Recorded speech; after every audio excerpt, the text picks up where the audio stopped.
श्रीरामः शरणं समस्तजगतां रामं विना का गतिः। रामेण प्रतिहन्यते कलिमलं रामाय कार्यं नमः। रामात् त्रस्यति कालभीमभुजगो रामस्य सर्वे वशे। रामे भक्तिरखण्डिता भवतु मे राम त्वमेवाश्रयः। राम त्वमेवाश्रयः। चित्रकूटालयं रामं इंदिरानन्दमन्दिरं वन्दे च परमानन्दं भक्तानाम् अभयप्रदम्। ब्रह्मा विष्णु महेशाद्य यस्सांसात् लोकसाधकाः वन्दे च देवं चिद्रूपं विशुद्धं परमं भजे।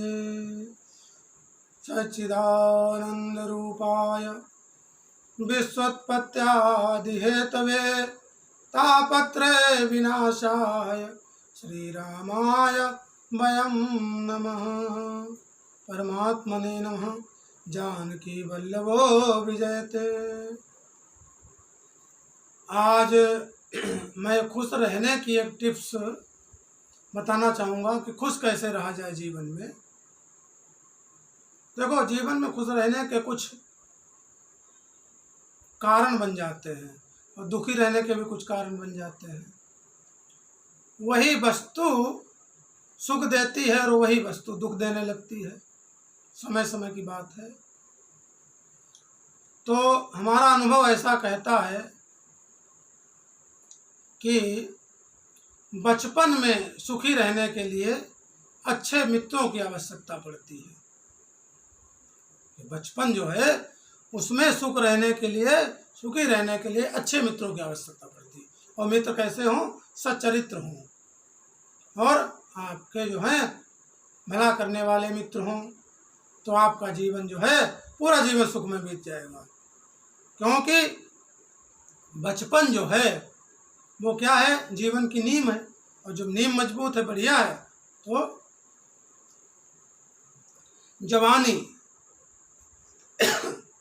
जवानी में धर्मात्मा माता पिता होने चाहिए।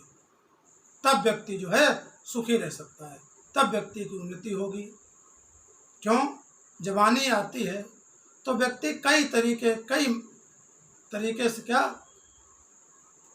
बावरा हो जाता है। उसे कई तरीके अहंकार हो जाते हैं। बुद्धि का बल, धन का बल, शरीर का बल, मदांध हो जाता है, कामांध हो जाता है।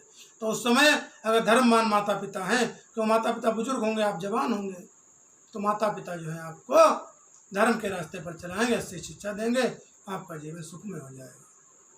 और भैया जब बुढ़ापा आता है, और बुढ़ापे में सुखी रखने के लिए सच्चरित्र पत्नी होनी चाहिए।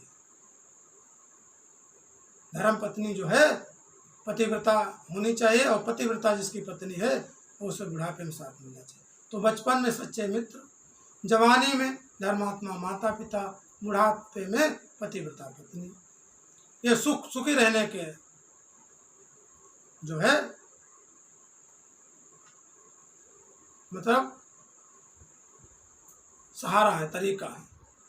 अब अगर आप परम सुखी रहना चाहते हो, वचन तो बहुत कड़वे हैं,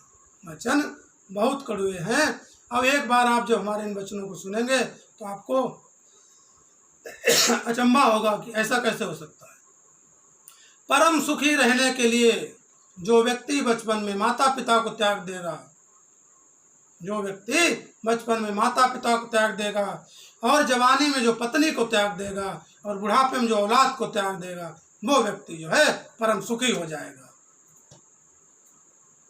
और जिस व्यक्ति को ये दोनों चीज़ें जिसके जीवन में नहीं है, बचपन में अच्छे मित्र नहीं थे, जवानी में माता पिता ने अच्छी शिक्षा नहीं दी, और बुढ़ापे में पत्नी साथ छोड़ गई, या बचपन में आप माता पिता को नहीं छोड़ पाए, जवानी में पत्नी को नहीं छोड़ पाए, और बुढ़ापे में औलाद को नहीं छोड़ पाए, तो कैसे सुखी रह पाओगे।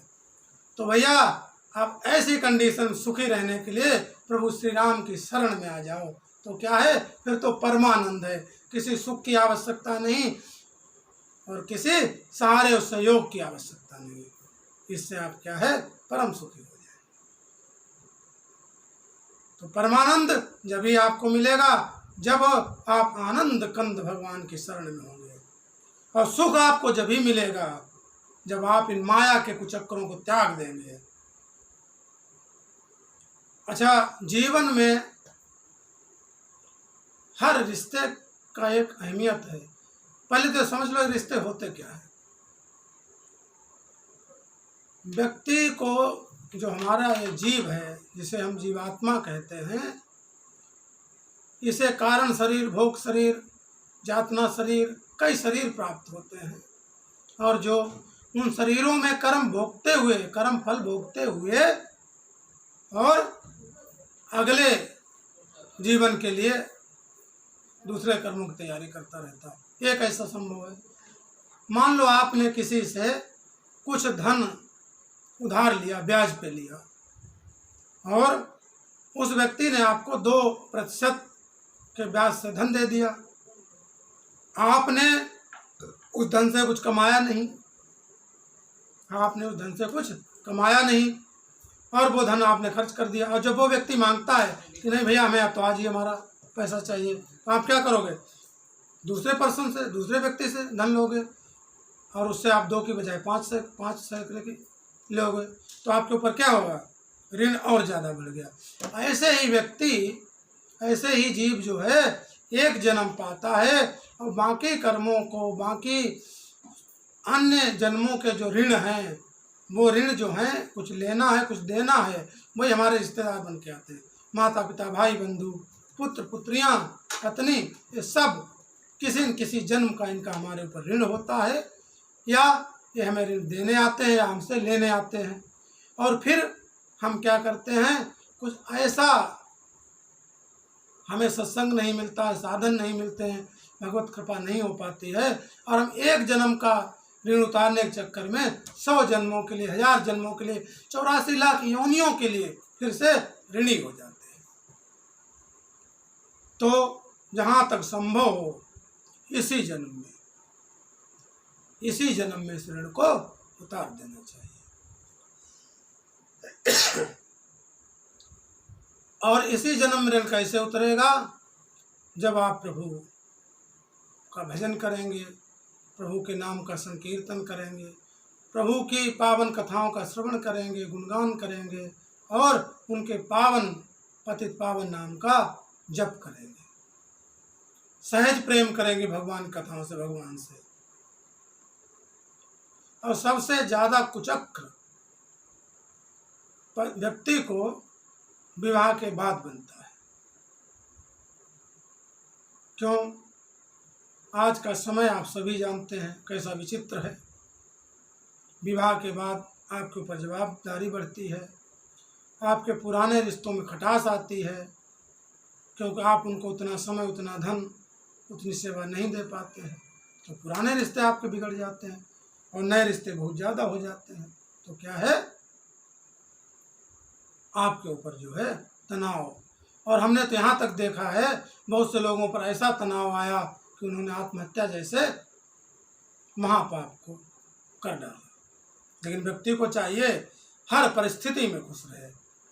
आपका इधर कोई नहीं है, तुम्हारा इधर कोई नहीं है, तुम्हें सब कुछ लिया था कभी, कुछ दिया था कभी, उस ऋण के रूप में ये जितने रिश्ते नाते हैं वो आए।